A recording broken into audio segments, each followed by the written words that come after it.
కొడాలి నాని దాదాపు 4 సార్లు ఎమ్మెల్యే. ఈయన రాము గారు ఫస్ట్ టైం పోటీ చేస్తున్నారు. పోటీ ఉంటుందంటారా? వన్ సైడ్ ఉంటుందంటారా? వన్ సైడ్ ఉంటుందండి. ఎందుకు వన్ సైడ్ ఉంటుంది? రాము గారికి వన్ సైడ్ ఉంటుంది. ఇప్పుడు మేము ఇవాళ నుంచి మన మైనార్టీస్లో ఏ అపోహ ఉందో అపోహ తొలగించడానికి బయలుదేరాం. మేము కూడా మైనార్టీస్లో టీడీపీ గవర్నమెంట్లో ఏం మంచి పనులు జరిగినాయి, హజ్ హౌస్ కట్టించారు, దుకాన్ మకాన్ పథకం తెచ్చారు, తర్వాత మా రాము గారు ఏమో రంజాన్ తోఫా ఇచ్చారు, మౌదుని మామూలుగా బట్టలు పెట్టారు, కుట్టుకోవడానికి ఇచ్చారు, మసీదులు మరమ్మతుల నిమిత్తం డబ్బులు ఇచ్చారు.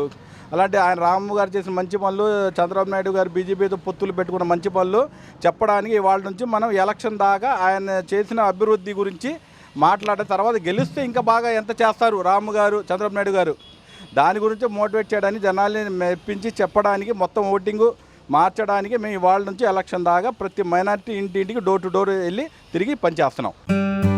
Please like and subscribe eagle Andhra.